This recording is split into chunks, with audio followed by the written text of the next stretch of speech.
Et là, maintenant, je dis, ok, moi, là, je peux tirer la page, je peux complètement oublier ça et arrêter de justifier mon état par mon histoire. Donc, pour prendre du poids, je pense que c'est la corrélation entre, bien sûr, une alimentation saine, c'est en grande partie, pour ceux qui sont en difficulté de prendre du poids, un état d'épuisement du système, et que la seule façon de reprendre du poids, c'est de se reposer. Et d'ailleurs, tous les bodybuilders te le diront, les bodybuilders, c'est des champions de la physiologie et du métabolisme et du repos. Moi, souvent, je vais sur les forums de musculation parce qu'en matière de physiologie, ceux qui font de la musculation sont top niveau. Après, je ne suis pas d'accord avec leur technique de prendre énormément de protéines et ainsi de suite. Je pense que ça peut être très dangereux pour l'organisme.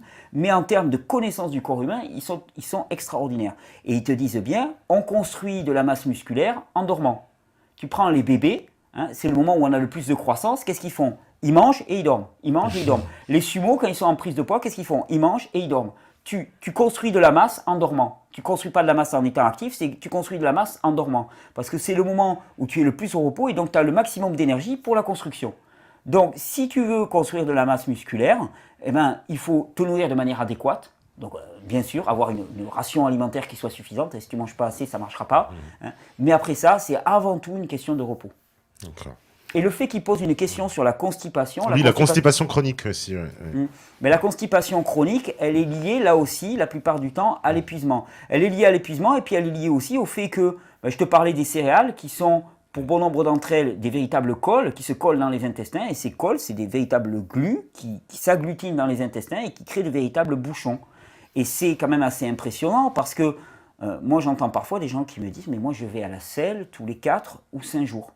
Et alors, à titre de provocation, moi je les regarde et je dis « ah mais tu manges qu'une fois tous les 4 ou 5 jours ?» Il dit « non, je mange 3 fois par jour ». Et je dis « mais ça va où quoi, tout ce que tu manges quand tu vas à la selle, tu fais un caca équivalent à 4 à 5 jours de repas ?» Non, non. Ah, mais ça va où ça? Ça s'accumule dans l'organisme. Et en étant vulgaire, on a souvent des organismes qui sont pleins de MERDE. Oui, non, mais réellement, tu sais, pourquoi est-ce que la plupart des... Enfin, on a énormément de cancers du côlon, de cancers colorectaux et ainsi de suite. Et quand on ouvre les côlons, ce qu'on y trouve, c'est vraiment pas ragoûtant. On y trouve énormément de parasites, de vers, de micro-organismes. Pourquoi? Parce que là où il y a du déchet, il y a des tas de petits organismes qui prolifèrent pour manger ces déchets. Imaginons, tu es dans une ville et tu as les éboueurs qui se mettent en grève. Les poubelles vont commencer à s'accumuler. Eh ben, si les poubelles s'accumulent, d'un seul coup, il va y avoir ce qu'on appelle la vermine qui va apparaître. Elle n'apparaît pas par hasard, c'est qu'il y a des déchets, elle est là, elle vient pour les manger. Dans le corps humain, c'est pareil. Il y a des gens qui se baladent avec des quantités de vers, de parasites dans les intestins. C'est connu, il y a énormément de vidéos sur le net où on voit des opérations et on voit sortir des brassées de vers des intestins. Et comment on fait pour les purger, tout ça? Il y a des plantes qui permettent les purges, il y a des plantes vermifuges, c'est connu depuis... Enfin voilà, il y a des traditions ancestrales, tu peux utiliser l'absinthe, le brou de noix, le clou de girofle par exemple, et ça aide. Mais ça va aider à les expulser un temps, mais si les déchets restent dans tes intestins, ils reviendront. Alors il faut se purger régulièrement. Il y a une autre attitude qui est bien sûr de se purger, mais aussi de faire en sorte de modifier son alimentation de manière à ce qu'il y ait moins de trucs qui viennent adhérer, qui viennent... Et le problème, c'est que, je te disais, les céréales ont plutôt tendance à faire de la colle. Les céréales vont faire de la colle qui va fermenter dans les intestins. Mais une fois qu'elles ont commencé à créer un bouchon, ensuite, ce que tu vas consommer comme produits animaux, par exemple, la viande, elle ne fermente pas, elle putréfie. Donc, c'est putréfaction, tu vois un petit peu ce que ça peut donner. Et là, effectivement, c'est plutôt sur les produits de putréfaction que vont apparaître tous les gros parasites. Et enfin, je veux dire, moi, la dernière fois, on me parlait d'un enfant, on me disait, mais la nuit, on voit les petits vers qui sortent par son anus. C'est assez impressionnant. Quand on parle de... non, c'est pas... J'aime bien faire de la provocation, mais souvent je dis, mais je vois des gens, je pense à une anecdote parce que je fais attention à mon apparence, mais on ne peut pas dire que je sois quelqu'un qui soit hyper sapé et ainsi de suite. Et il y a quelque temps, j'ai rencontré quelqu'un qui avait un métier de prestige, on va dire, et le gars, super bien sapé, costard et tout ce que tu veux. Je m'approche de lui, et au moment où je lui ai serré la main, j'ai senti son haleine, qui était pestilentielle. Et je me suis dit, ok, lui, il est propre au-dessus, mais pour avoir une haleine pareille, c'est qu'à l'intérieur, Tu sais, ce qui remonte par la bouche, il y a une continuité de la bouche à l'anus, il y a une continuité, c'est juste un système digestif. Ben à l'intérieur, ça ne doit vraiment pas être propre. Et on focalise sur l'apparence, hein, sur la propreté de la peau, des cheveux et ainsi de suite, et on ne se rend pas compte qu'à l'intérieur, c'est absolument souvent immonde. Et à titre de provocation, des fois, je disais, j'aimerais bien qu'on fasse une journée, on met les tripes à l'air pour voir un petit peu dans quel état on est. On verrait que certaines personnes qui posent comme les êtres les plus glamour de la Terre, ils sont peut-être pas les plus glamour de la Terre. Donc voilà, c'est une proposition. Alors, on me dit, quand encore bonsoir tout le monde, très heureux de voir Thierry Casanova sur Meta TV. Merci à Thierry pour ses conseils sur les jus de fruits et les légumes que je ne manque pas de suivre malgré un rythme de travail très conséquent, surtout le conseil sur le jus de grenade au lever. Voici ma question. Quand on a un rythme de vie qui vous impose de rester éveillé la nuit, quels sont les jus de fruits ou légumes nécessaires à un bon éveil sans pour autant nuire à la mise en sommeil? Quelque chose qui donne la pêche la nuit en fait. Ouais. Alors après, sans travailler nuire à la la nuit, mise en sommeil, déjà, travailler la nuit, de toute façon, c'est quelque chose qui n'est pas normal. Donc ça sera un compromis, une adaptation, mais on ne peut pas dire qu'on va avoir quelque chose qui va estomper les inconvénients de travailler la nuit. Travailler la nuit.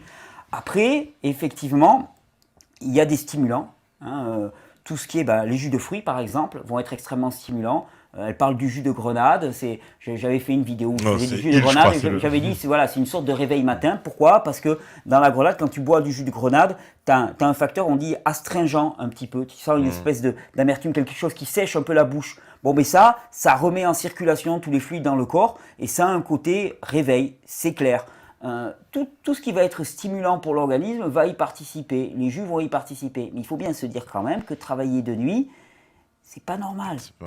La nuit, c'est fait pour dormir. Et à terme, des fois, il y a des gens qui me disent, voilà, je travaille de nuit, qu'est-ce que je peux faire pour n'avoir aucun inconvénient au niveau de mon corps et de mon physique? Et ça, je dis, aucun inconvénient, je ne crois pas. Tu vas pouvoir amortir, ça c'est clair. Par exemple, la nuit, c'est pas un temps pour digérer. Donc, le meilleur conseil, ça va être de ne pas se faire des grosses bouffes en pleine nuit. Parce que le corps n'est pas adapté. La nuit, c'est le temps où le corps, il se nettoie et il y a des tas d'opérations de réparation qui se font. C'est pour ça que je dis aux gens, la nuit, mangez sobrement. Hein, tu manges quelques fruits, des choses qui se digèrent très rapidement, juste ce qu'il faut pour maintenir ton activité, ne pas être en hypoglycémie, mais ne va pas te lancer dans des gros repas lourds avec des graisses et tout, parce que pour le corps humain, il y a des rythmes. C'est-à-dire qu'on se rend compte que il y a une fenêtre dans laquelle finalement la digestion et l'assimilation sont optimum. C'est entre midi et 6-7 heures du soir. Là, on est vraiment dans le moment où le corps il est vraiment là pour digérer. Il y a des rythmes, ce qu'on appelle des rythmes chronobiologiques. La nuit, ce n'est pas un moment pour manger. Donc si tu es amené à manger, mange le plus léger possible. Ouais. Voilà. D'accord. Alors, qu'est-ce qu'on me dit encore? Thierry, peux-tu nous donner des nouvelles de cet enfant autiste qui, grâce à toi, allait guérir via les jus et la brosse à sec? C'est Mélanie qui nous demande. Alors, je vois pas à quoi elle fait référence. Non, je vois pas. Je pense pas que l'autisme se guérisse avec des jus et une brosse à sec. Je pense que c'est beaucoup plus sérieux que ça. Il y a effectivement, mais l'autisme est une question très très intéressante. Hein. Il y a effectivement énormément de personnes qui travaillent sur l'autisme actuellement, parce qu'on a présenté longtemps l'autisme comme quelque chose d'inéluctable, et puis quelque chose qui ne pouvait pas changer. On a de plus en plus de témoignages de mères, particulièrement. C'est au sujet de l'autisme qu'il y a de plus en plus de mères qui se réapproprient la santé de leurs enfants et qui font des choix vraiment forts. On a de plus en plus de témoignages comme quoi l'autisme ne serait globalement qu'une maladie, entre guillemets, digestive. Et que des modifications du régime alimentaire et une réparation des intestins via des choix alimentaires adaptés permettrait une énorme amélioration du facteur qu'on appelle l'autisme. Les jus de légumes, ça va y participer. Le brosse à sec, c'est le brossage à sec de la peau. Là, je ne vois pas trop ce que ça va apporter. Mais l'autisme, oui, l'autisme se guérit. D'ailleurs, il y a de plus en plus de livres qui sortent là-dessus. Donc, j'encourage toutes les personnes qui sont confrontées à un enfant autiste à s'intéresser à la question. Il y a énormément de contributions. Surtout aux États-Unis, il faut savoir lire l'anglais. Mais bon, ça commence à être traduit en français, il y a des blogs là-dessus. On se rend compte que ces enfants sont les témoins. Il y a un livre, d'ailleurs, je pense à ça, qui est très bien fait, dont le titre parle beaucoup, pour les mamans qui se retrouvent face à des enfants hyperactifs, dont elles ne comprennent pas les comportements.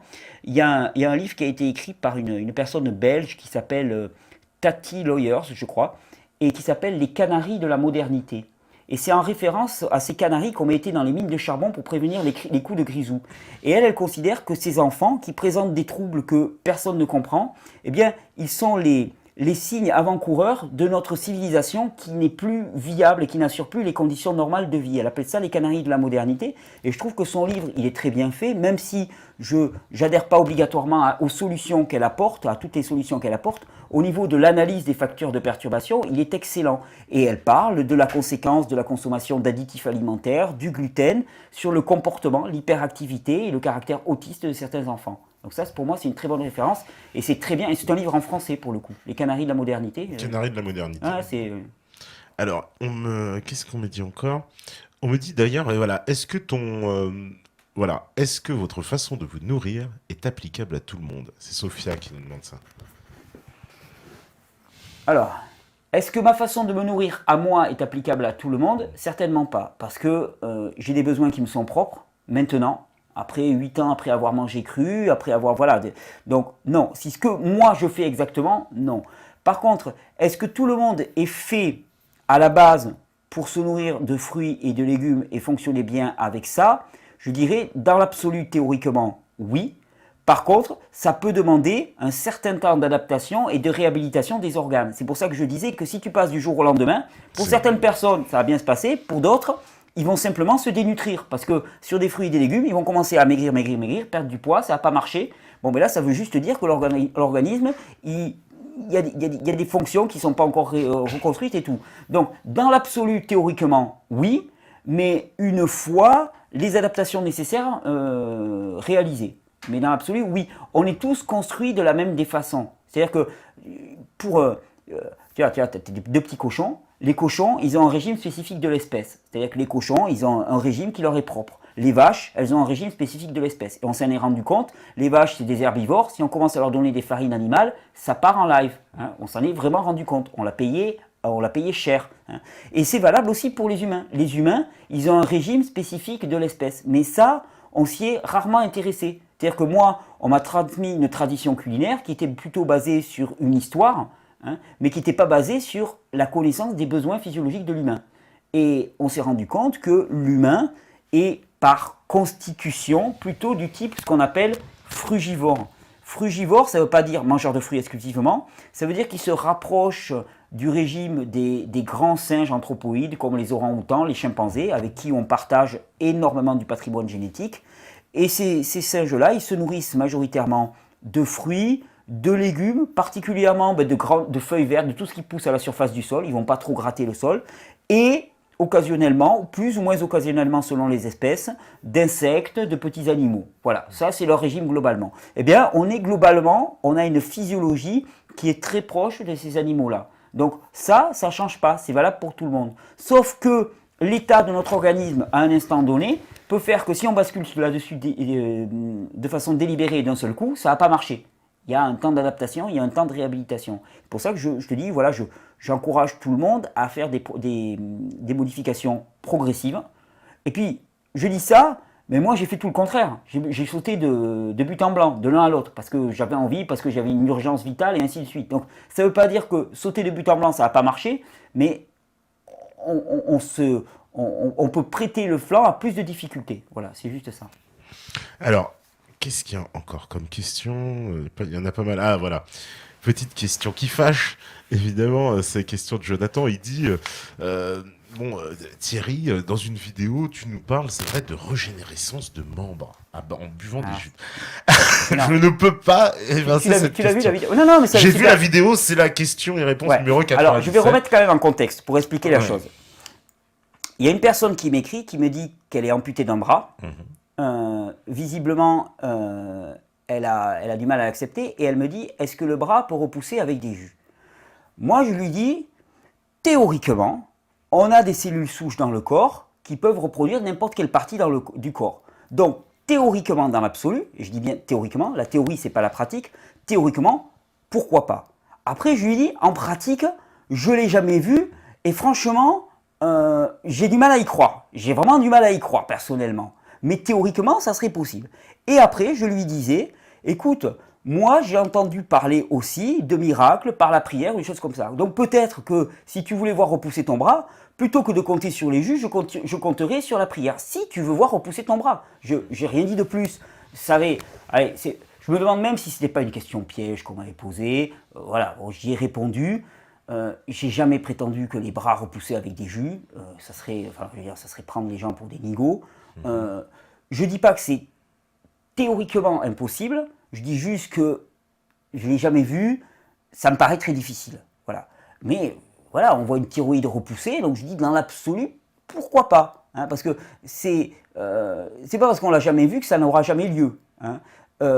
Mais je disais, écoute, il vaudrait mieux peut-être te tourner vers la foi, vers la religion, des choses comme ça, parce que là, j'ai entendu des gens me parler de miracles qui existaient réellement, bon, ben, pourquoi pas, et de s'adresser à ces personnes-là, parce que là, moi, ça dépasse mon domaine de compétence. Et je ne crois pas qu'avec des jus, tu vas avoir le résultat escompté. Voilà ce que je disais. C'était tout. D'accord. Non, parce que ça fait pas mal polémique cette Je sais affaire-là. bien. Ouais, mais bon, parce que VV, il en a parlé ici. Mais ouais, bon, il aime bien s'amuser, il aime bien taquiner. Il est taquin. Il est taquin, VV. Ouais. Il regarde en plus probablement. Bon, il a plus de compte lui non plus. Bientôt, tu récupéreras ton compte, mon cher. Alors, on me donne une autre question. Bah, Jonathan, il a le droit. Allez, à deux, Jonathan. Et il me dit plus sérieusement, peux-tu lui demander aussi ce qu'il pense de la façon d'aborder l'alimentation par Benjamin de Natura Coach. Alors, je connais pas, moi, toi, je sais pas si tu... Je connais peu ces vidéos. Tu connais peu, ouais, Je moi connais non plus, peu ces vidéos. J'ai l'impression qu'il permet à des gens de faire des transitions alimentaires. Il est, entre guillemets, moins radical que moi. Il est plus dans l'accompagnement, le coaching et tout. Il me semble, enfin, de ce que j'en ai vu, du peu que j'en ai vu, moi, il me semble que c'était tout à fait sensé. J'ai tendance, moi, à proposer quelque chose de plus absolu, de plus radical, de plus... Mais me semble, mais je suis mal placé pour en parler. Mais il me semble qu'en tout cas, quelque part, il insistait sur les dangers du gluten, sur les dangers de la caséine et des produits laitiers et tout. Donc, a priori, on a plutôt une communauté de pensée. Alors, qu'est-ce qu'on me dit encore? Parce qu'il y a pas mal de questions. Thierry, peux-tu nous parler du travail de Grégoire Jovet et que penses-tu de l'usage d'huile essentielle? Alors, je ne connais pas Tu Grégoire connais pas Jovet. Grégoire Jovet, ouais. Non, pas du tout. Par contre, bon, l'utilisation des huiles essentielles. Les essentielles, ouais. Alors, l'utilisation des huiles essentielles, bon, je ne suis pas un spécialiste des huiles essentielles, je m'y intéresse et je m'y intéresse de plus en plus. Pour moi, les huiles essentielles, ce sont des produits qui sont extrêmement concentrés. On distille énormément de plantes pour concentrer leurs produits actifs. Dès lors, on n'est plus dans quelque chose qui est naturel sous sa forme brute. Dès lors, on va avoir quelque chose qui va être extrêmement actif, mais qui, comme tout outil, tu vois, c'est un peu comme un couteau très tranchant. C'est-à-dire qu'il va à la fois être extrêmement efficace, mais il est aussi extrêmement coupant et tu peux te blesser énormément avec. Pour moi, les huiles essentielles, ça relève de ça. Ce sont des produits qui sont très puissants en termes de guérison. Et si je devais choisir entre une antibiothérapie et prendre des huiles essentielles, c'est tout vu. Et on a des huiles essentielles qui dépassent largement en termes d'efficacité toutes les antibiothérapies. Si on a une épidémie qu'on n'arrive pas à juguler, par exemple, quand il y a eu l'épidémie de chikungunya, par exemple, on sait très bien qu'il y avait des protocoles d'huile essentielle qui étaient beaucoup plus efficaces que les médicaments allopathiques qui ont été prescrits et qui avaient beaucoup moins d'effets secondaires. Les huiles essentielles, surtout quand on les avale par voie interne, ne me paraissent pas dénuées d'effets secondaires. Il me semble qu'elles ont des effets secondaires parce que ce sont des produits très concentrés. Donc, je les utilise avec parcimonie. Disons que, globalement, je ne suis pas un spécialiste. Donc, quand j'ai besoin d'avoir des informations sur les huiles essentielles, je me tourne vers des spécialistes. Il y a quelqu'un que je respecte beaucoup, qui s'appelle Dominique Baudou, qui est un des grands spécialistes des huiles essentielles en France. Et j'ai la chance de connaître une amie qui le connaît. Donc, des fois, je lui fais passer des questions. Et puis, je lui dis, qu'est-ce que tu en penses? Parce que lui, c'est quelqu'un qui est formé là-dedans. À titre personnel, je n'utilise pas les huiles essentielles en interne parce que je les trouve trop agressifs. Par contre, en externe, sur la peau, quand je vois une réaction au niveau du corps qui s'emballe et qu'on n'arrive pas à calmer simplement avec des moyens naturels, des tisanes ou des remèdes de grand-mère, comme on dit, les huiles essentielles me paraissent adaptées. C'est quelque chose qui me paraît adapté. Et d'ailleurs, j'aimerais bien me former un peu plus en huile essentielle pour les situations d'urgence. Parce que je me dis, bon, c'est bien joli d'avoir une thérapeutique la moins invasive et la plus dénuée d'effets secondaires, mais dans les cas de situation d'urgence, il faut pouvoir répondre aussi. Et donc ça me paraît... Et les huiles essentielles, on peut aussi comment dire, les ingérer dans Ouais, l'alimentation. exactement, Ouais. exactement. Alors C'est ça, pas que sur la peau, parce que c'est souvent vendu ouais, pour mettre sur la peau. voilà. En interne, moi, j'ai tendance à m'en méfier un peu plus. Mhm. Donc, de ce que je sais, c'est qu'en interne, vraiment, comme c'est des produits très concentrés, il faut vraiment passer par le biais d'un spécialiste ou de quelqu'un de formé qui va vraiment pouvoir déterminer les posologies parce qu'on a tôt fait de se faire du mal avec des produits qui vont être trop agressifs pour les muqueuses. Parce que à partir du moment où tu le mets dans ta bouche, ça va toucher ton oesophage, ton estomac. Voilà, c'est pas anodin. Par la peau, en externe, voilà, la plupart ne sont pas caustiques et ça pose pas trop de problèmes. C'est pour ça que je reste dans mon domaine de compétences. D'accord. Bon, on va faire la deuxième pause. Si la régie, elle est prête, la régie, elle est prête. Et ben, on fait la deuxième pause et puis on revient juste après, toujours avec Thierry Casanova et toujours sur la page Facebook pour poser vos questions. Donc, il y en a encore pas mal et de toute façon, on va revenir dessus. Donc, allez-y sur la page Facebook Meta TV France. Voilà. D'ici que, oh, bah, y a déjà, t'imagines, 100 commentaires, ça a encore augmenté. Donc, il y en a des questions. Donc, de toute façon, on revient juste après. À vous, la régie. De retour sur la libre antenne, toujours avec Thierry Casanova, toujours avec vous sur Facebook, Ouais. exceptionnellement. Hein. Et voilà, toujours pas mal de questions. Alors, voilà, par exemple, il y a une question d'Émilie, on lui passe le bonjour à Émilie. Elle demande, est-ce que ça existe encore quelque part de l'eau et de l'air de qualité? Ah, ouais, dans l'absolu, oui, c'est peut-être quelque chose qui n'existe. Oui, je pense quand même que ça existe encore, de l'air de qualité, même en France. Tu as des régions de désertification en France qui demandent qu'à être repeuplées. Je pense à des coins de Lozère ou du Larzac, enfin, moi, c'est des coins que je connais Dans bien. le Lot? Ouais, dans le Lot, en Ardèche ou des choses comme ça. La dernière fois, je traversais l'Ardèche. Donc, il y a encore des zones où il y a encore un air et une eau de qualité aussi, une eau de source de qualité. Oui, à partir du moment où il n'y a pas de grande culture, je pense qu'on arrive encore à avoir une eau de qualité. Après, bien sûr, de toute façon, l'eau, elle vient des nuages, et les nuages, enfin, l'air est pollué, il y a des pluies acides. Ok, de toute façon, on vit dans le monde dans lequel on vit, on essaie de tirer notre carte, de jouer le meilleur des jeux avec les conditions qu'on a. On peut quand même avoir une meilleure eau que celle qu'on va trouver à Paris, par exemple. Ouais. Non, mais je sais, parce que ce matin, on est de Paris, j'ai fait couler le robinet, quand j'ai senti l'odeur, j'ai dit non, mais on ne peut pas la boire. Elle me dit non, elle est pas là pour boire. D'accord, ok. Moi, spontanément, je bois l'eau du robinet, parce que chez moi, voilà, j'ai l'eau qui vient de forage, donc qui est tout à fait saine, donc je bois l'eau de mon Ah, robinet. d'un forage de personnel, ça veut Ouais, dire exactement. c'est ta source, alors. Ouais, exactement. Ah, d'accord. Ouais. Ouais. Donc je me pose pas de problème et ça a toujours été quelque chose de spontané pour moi, tu vois. Donc c'est vrai que l'idée d'aller acheter des bouteilles pour consommer de l'eau, ça me venait pas à l'idée. Et en plus, je suis pas persuadé que l'eau qu'on va boire en bouteille soit d'extraordinaire qualité parce qu'elle a stagné dans des bouteilles. Donc oui, je pense que l'accès à de l'eau potable de qualité va être un véritable enjeu et c'est pour moi un droit inaliénable des peuples. Et là, il y a un gros débat sur la privatisation de l'eau qui est en cours. Et pour moi, là, il y a des gros enjeux. C'est-à-dire que si on lâche à ce niveau-là, ça veut dire qu'on lâche une grande partie de notre responsabilité. Et si on ne lâche pas et qu'on gagne ce combat, je pense que ça sera vraiment une inversion du rapport des forces actuellement. Et ça sera vraiment une affirmation forte que le profit et le fait d'alimenter la machine économique n'a pas la dominance sur nos vies et la qualité de la vie. Là, je pense qu'il y a vraiment un vrai combat, une fracture qui est en train de se passer, qui est importante. Et en Amérique du Sud, ils nous montrent le chemin. Le chemin, donc toi, je veux dire, politiquement, tu serais pour, on va dire, un service public de l'eau, par exemple, complètement nationalisé. S'il est fait de qualité, oui, bien sûr, Mmh. bien sûr. Ah oui, oui, bien sûr. Si c'est, mais je suis pour je suis pour une réappropriation du pouvoir par le peuple, d'une certaine manière, pour une vraie démocratie qui ne soit pas une démocratie délégative, mais qui soit une démocratie de la responsabilité. Mais là, c'est toujours pareil parce que on dit, ah ben voilà, les élites ne nous respectent pas et tout, mais c'est aussi à nous de nous impliquer complètement. Je veux dire, si ça se passe comme ça aussi, c'est parce que on a une culture aussi dans laquelle finalement, bon, on critique, on manifeste, on défile en levant le poing, et puis après finalement on fait pas grand-chose, parce que s'impliquer aussi pour les choix de la cité de nos communautés, ça demande de l'investissement, ça demande du temps, ça demande de la prise de position, ça demande... Donc c'est un jeu de dupe à deux pour moi, et il y a vraiment un véritable enjeu de se réinvestir dans l'action politique en tant que telle, au sens le plus noble du terme, parce que moi je crois que c'est quelque chose de beau, d'arriver à administrer pour le bien de tous finalement des petites communautés, des petits groupes humains. Et oui, pour un service public de l'eau, absolument, sans hésiter. Alors, on me dit, que penses-tu des prescriptions alimentaires en fonction des groupes sanguins? Dire par exemple que les patates douces ne sont pas recommandées pour les personnes du groupe A, etc. Si tu penses que ça c'est une, ouais, c'est une Non, j'y réalité crois pas, ça, j'y non? adhère pas. Non, t'adhères pas, hein. J'y adhère pas. Non, je pense qu'on a tous la même constitution, que même s'il peut y avoir des différences de terrain ponctuelles, il n'y a pas de différence constitutive et il n'y a pas de régime alimentaire en fonction du groupe sanguin. Je n'y crois pas. Je pense que voilà, que c'est un bon moyen d'attirer l'attention. Bon, après, voilà, je peux encore me tromper, mais de toute mon expérience, c'est pas quelque chose d'intéressant. Alors, qu'est-ce qu'on me dit encore? Bonjour Meta TV et Thierry. Tout le discours que Thierry a pu tenir au début de l'émission me fait beaucoup penser à celui de Guy-Claude Burger et de son instinctothérapie.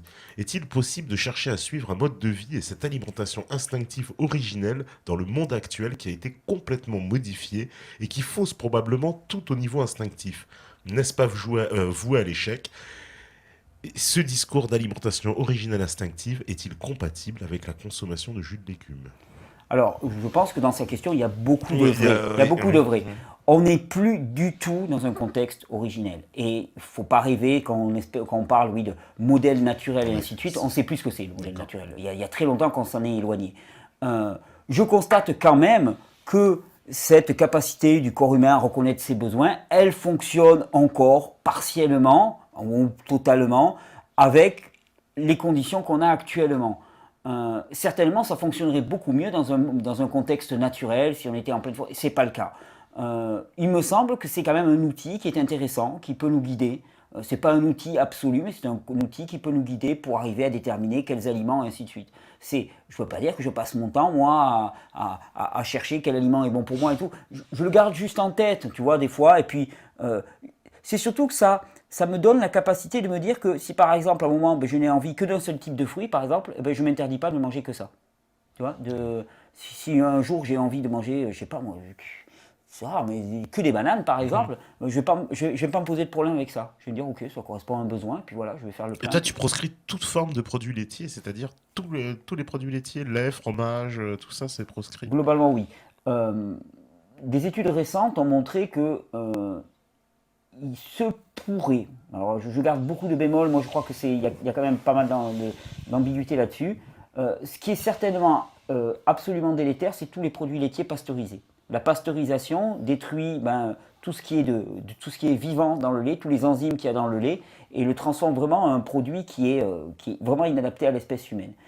Il y en a qui disent que les produits laitiers fermentés longuement, tu vois, par exemple là aussi, quand on te parle de yaourt, les yaourts traditionnels, les gens les faisaient pendant 24 heures. Il y avait une fermentation longue et une prédigestion qui se faisait. Maintenant, c'est des trucs qui sont faits en quelques heures, très rapidement, avec des agents de coagulation, donc ça n'a rien à voir.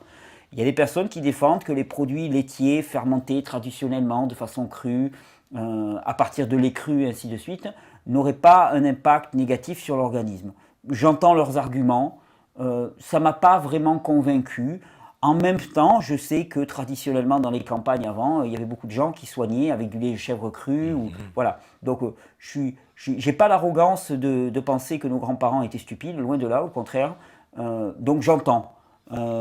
Personnellement, je n'applique pas, je n'ai pas tendance à recommander. Il me semble que les organismes actuels sont de moins en moins adaptés aux produits laitiers. Ouais. Mais voilà. En tout cas, s'il y avait quelque chose à dire, c'est les produits laitiers pasteurisés, pour moi, c'est un véritable poison. Pour ceux qui sont crus, fermentés longtemps, il y a des débats, il y a des polémiques. À titre personnel, je préfère m'en passer largement. D'accord. Alors, on me dit quoi encore aussi? Dans les textes anciens, il est souvent dit que l'homme se nourrissait uniquement de végétaux, fruits, feuilles, légumes. Par exemple, dans la Bible, l'homme a été créé pour se nourrir de fruits et d'herbes jusqu'à sa descente dans le jardin d'Éden, dans des Védas, etc. Donc, est-ce que c'est vrai, il y a cette, on va dire quoi, cette prédisposition de l'homme à exclusivement manger donc on va dire des fruits et des légumes. Et moi j'ai une question aussi. On nous a souvent, on va dire, alors ça c'est un argument qu'on nous a apporté, que le fait de cuire les aliments, ça facilitait le travail de notre corps.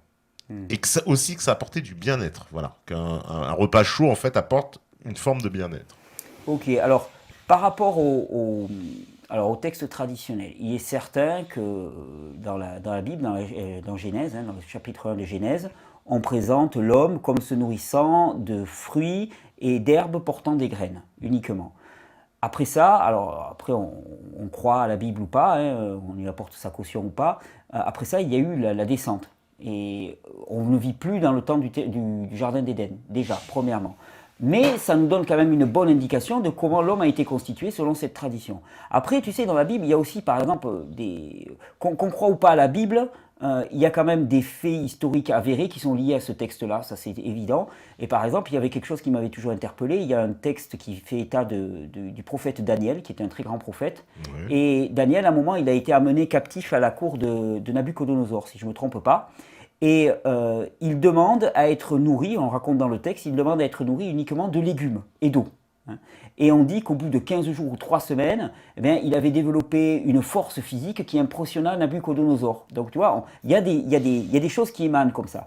Alors, de là à dire, à appuyer des choix alimentaires sur ces textes-là, il me semble que c'est assez compliqué. Surtout que ce sont des textes spirituels qui ne sont pas toujours venus pour être des enseignements alimentaires. Et donc il ne faut pas leur demander ce qu'ils ne sont pas venus apporter. Par contre, ça peut donner des indications. Et effectivement, dans nombre de traditions, il y a le recours quand même aux fruits et aux légumes consommés de façon la plus brute. Et ce n'est pas pour rien, parce qu'effectivement, c'est un constituant majeur, sinon exclusif, de l'alimentation humaine. Ça, j'en suis persuadé. Alors après, voilà, il y a des... Si tu veux, sur le gros, oui, 100%. Après, je me garderai parce que même dans la Bible, on peut prendre différents passages et puis il y a des gens qui vont dire oui, mais Jésus, de toute façon, il mangeait des légumes, il mangeait du poisson, il mangeait de la viande, il ne se posait pas de problème. Puis il y a d'autres qui vont dire oui, mais de toute façon, Jésus, il n'était pas venu pour parler d'alimentation, il était venu pour parler d'amour. Donc, en fait, tu vois, c'est des débats sans fin. Donc, je ne sais pas. Par contre, ça donne des bonnes indications, il me semble. Des vraies bonnes indications sur quand même quelque chose qui est la base et qui se vérifie physiologiquement parlant. Et donc toi, tu me parlais de l'alimentation, la cuisson qui permet... La cuisson qui permet en fait de faciliter le travail du corps. Alors, la cuisson réalise un début de décomposition. Hein. C'est-à-dire, elle commence à découper. C'est un travail de prédigestion d'une certaine manière. C'est certain. Et c'est particulièrement adapté pour diminuer le travail digestif. Ça, c'est clair. Par contre, tu perds énormément de nutriments. C'est pour ça que je dis toujours que le recours à une alimentation exclusivement crue demande aussi un corps qui a une énergie digestive suffisante. Donc, c'est là où il faut apprendre à balancer entre bénéfice d'avoir un maximum de nutriments et capacité réelle du corps à un instant T à tirer le parti de cette nourriture. Parce que tu as beau te nourrir de la plus belle des nourritures, d'accord ? La carotte, quand tu l'ingères, bon, elle est là, tu la manges, tu as beau la mâcher, tant qu'elle n'est pas digérée et assimilée, elle va traverser et elle peut sortir direct dans les toilettes totalement intégrale. Et finalement, tu n'en auras rien tiré. L'important, c'est qu'est-ce que tu vas pouvoir en tirer. C'est pour ça que souvent, on me dit « Ah, tu as mangé combien de calories et tout ?» Je dis « Mais ce n'est pas le nombre de calories qui est important. C'est qu'est-ce que tu vas assimiler sur ces calories. » Et ça va dépendre de ta capacité métabolique de ton corps. C'est pour ça que, entre cuit et cru, moi, chaque fois dans les vidéos, je dis aux gens un maximum de fruits et de légumes, crus et ou cuits, en fonction des besoins spécifiques des individus, de là où ils en sont, et puis en fonction aussi des besoins aussi. La nourriture, elle ne fait pas que nous nourrir sur le plan physiologique, elle nous nourrit aussi sur le plan émotionnel et tout. Et des fois, l'hiver, il fait froid et tout ce que tu veux, un truc chaud, c'est tout à fait agréable. Puis là aussi, il faut vraiment mettre les choses en rapport entre le fait de faire frire quelque chose dans une huile de friture montée à 200 degrés ou des choses comme ça, et puis le fait de faire une soupe bouillie tranquillement au pot-au-feu, tranquillement sur un petit feu, je veux dire, c'est juste le jour et la nuit, quoi, tu vois, en termes de caractère mauvais et délétère. Le fait de cuire des légumes, par exemple, pour faire une soupe, bon, tu vas perdre quelques vitamines et minéraux, mais à part ça, tu vas vraiment pas avoir de composés négatifs qui vont se former. Par contre, si tu fais frire à très haute température, tu vas avoir énormément de composés cancérigènes qui vont se produire, qui vont s'apparaître. Donc, il y a cuisson et cuisson, là aussi, tu vois, il ne s'agit pas de raisonner de façon manichéenne, c'est pas mon propos. Donc, et puis une cuisson, on va dire, avec tous ces appareils, la Vita Saveur, tout ça, oui, exactement.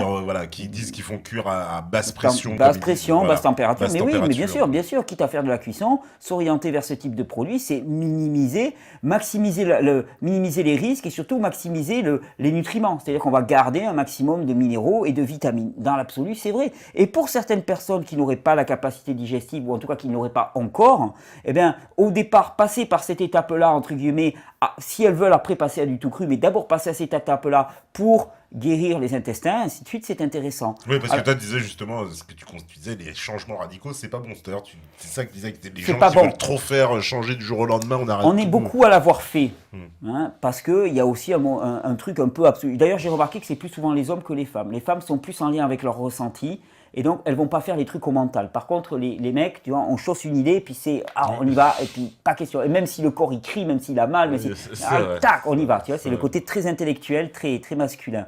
Mais je sais plus ce que je voulais dire, mais si tu veux, cette notion de transition, pour moi, elle ne doit pas éluder le problème. C'est que pour réparer un corps qui est déminéralisé, il va falloir une surabondance de minéraux et de substances anti-inflammatoires. Alors souvent, on reproche aux légumes crus d'avoir des fibres, par exemple, qui vont être trop agressives, qui sont lourdes pour les intestins, qui vont irriter les intestins. C'est pour ça que la cuisson peut être une réponse. La cuisson peut être une réponse dans le sens où ça assouplit les fibres, ça réalise un travail de prédigestion. Par contre, ça a un inconvénient, c'est que ça va supprimer une partie des nutriments. Il y a une autre réponse qui est une réponse plus moderne et à laquelle moi je souscris totalement et que j'apprécie, que je pratique énormément. C'est ce qu'on appelle les jus de légumes. C'est-à-dire qu'il existe des petits appareils sur lesquels on passe les légumes, on sépare les fibres des jus. Alors là, l'avantage, c'est que le jus n'est pas du tout dénaturé, tu as la totalité des nutriments. Alors bien sûr, il ne s'agit pas de se nourrir que de ça, parce que tu as besoin aussi de fibres dans ton alimentation, mais ça aussi c'est un bon moyen de rajouter une bonne quantité de minéraux et de vitamines, sans avoir l'inconvénient d'avoir un énorme truc. Tu vois, l'exemple que je donne souvent, c'est va te faire un jus avec 5-6 carottes, ça va te faire un grand verre de jus de carotte, tu le bois, enfin voilà, c'est très agréable, ça a très bon goût. Va commencer à manger 5-6 carottes râpées, déjà ça va te faire un énorme bol, et tu vas en avoir plein le ventre, alors que ça ne va pas vraiment te nourrir, tu vois ce que je veux dire? Donc je trouve que c'est une méthode, une réponse adaptée. C'est une réponse, là tu vois, quand on parlait de contexte naturel, il est certain que les extracteurs de jus, ça n'existe pas dans le contexte naturel. Donc je ne suis pas en référence avec une espèce d'Éden naturel, pas du tout. Mais c'est, il me semble, une bonne réponse adaptée à notre époque moderne. Voilà. Ouais. Et alors, ça veut dire que, comment dire, si on boit que du liquide, est-ce que le corps aussi, il va pas avoir des modifications, justement, où il va... On va dire, on va lui faciliter la vie, l'estomac, et bon, mais il n'a plus trop à travailler, plus rien. Ouais, C'est... théoriquement c'est vrai. Alors après, il y a des gens qui ont fait des cures uniquement liquides pendant des temps longs, des un an et demi, et qui ne semblent pas avoir présenté de problème. Mais théoriquement, je suis d'accord avec toi. C'est pour ça que, à titre personnel, j'ai plutôt tendance à dire aux gens, moi, je rajoute des jus de légumes, par exemple, dans mon alimentation, je les rajoute en plus. Et d'ailleurs, je les rajoute d'autant plus que je trouve que c'est vraiment une façon très facile de commencer à rajouter des fruits et des légumes dans son alimentation. C'est-à-dire que je dis souvent aux gens, bon, pour l'instant, vous ne touchez rien, et vous rajoutez simplement un petit verre de jus de légumes de temps en temps avant un repas. Et puis le reste, tu le gardes normal, tu vois, simplement ça. Je trouve que c'est une bonne façon. On n'enlève rien, on commence par rajouter. Mais théoriquement, oui, ça peut poser des questions, le fait de se nourrir que de jus de légumes. Et voilà, pour une longue période, ça peut déséquilibrer l'organisme, j'imagine. Et en même temps, il y a beaucoup de gens qui témoignent que ça n'a pas été le cas sur des périodes relativement longues. Mais bon, voilà, c'est un engagement qui n'est pas, voilà, qui est pas anodin. Alors, il y a quelqu'un qui nous a demandé, est-ce que il y a vraiment, tu as proscrit toute forme de viande animale dans ton alimentation? Voilà, je sais plus, bon, j'aurais pu, je l'ai vu tout à l'heure la question, qui nous disait vraiment, voilà, il disait, c'était une fille, je me rappelle plus son nom, qui disait, oui, en toute sincérité, est-ce que tu peux nous dire, tu as vraiment proscrit toute viande animale ou pas? Alors déjà, j'étais, voilà. Matière d'origine Ouais, animale. voilà. Alors déjà, je t'ai dit au début de ma pratique, quand j'ai commencé à manger cru, au contraire, j'ai mangé beaucoup de produits animaux. C'est-à-dire que quand je suis tombé très très bas, physiquement parlant, on m'a proposé de manger des produits à l'instinct, quelque part, de me diriger avec mon plaisir. Et il se trouve que, à l'instinct, entre guillemets, on m'avait proposé aussi de la viande, une sorte de jambon séché, tu vois. Et enfin, c'était pas du jambon, c'était pas salé, mais c'était de la viande. Quand je dis viande crue, les gens tout de suite ils voient un truc qui sanguinolent. Je préfère dire viande séchée, hein, Oui. parce que ça donne, parce que tout de suite, sinon ça devient un peu Dracula, quoi. Viande très grasse, séchée, et c'est vers ça que je me suis dirigé. Et j'en ai mangé pas mal pendant quelques mois, même presque ouais, une année, ouais, un peu plus d'une année, et ainsi de suite. Et sur le plan métabolique, je le comprends parfaitement. J'étais épuisé, j'avais plus d'hormones, j'avais mon système nerveux qui était complètement HS. Il me fallait une source très très concentrée, donc avec beaucoup de matière grasse pour me reconstruire. Il me fallait une source qui m'apporte des neurotransmetteurs, des hormones, il y en avait dedans. Donc quelque part, j'ai utilisé l'animal, il faut le dire comme ça, pour faire à ma place un boulot que je ne pouvais plus faire. C'est-à-dire que je ne pouvais plus produire des hormones, des neurotransmetteurs comme il fallait. Les animaux les produisaient pour moi. C'était vrai. Ensuite, j'ai complètement arrêté de manger des produits animaux pendant 5, 6, 7 ans quasiment. Et j'ai recommencé à en consommer un petit peu en début d'été ou fin d'été, un truc comme ça. On ne peut pas dire que j'en fasse des cures énormes. C'est aussi parce que je voulais voir. Moi, je suis quelqu'un qui essaye de chercher tout le temps. Et je voulais voir quel impact ça avait sur mon organisme. Alors bien sûr, en faisant attention, on va me reprocher, hein, il y a les gens qui disent ah, mais ils se prétendaient végétariens ou végétaliens. Je ne suis pas vegan au sens de militant. Oui. Voilà, je ne suis pas vegan au sens de militant, ainsi de suite. Pas du tout.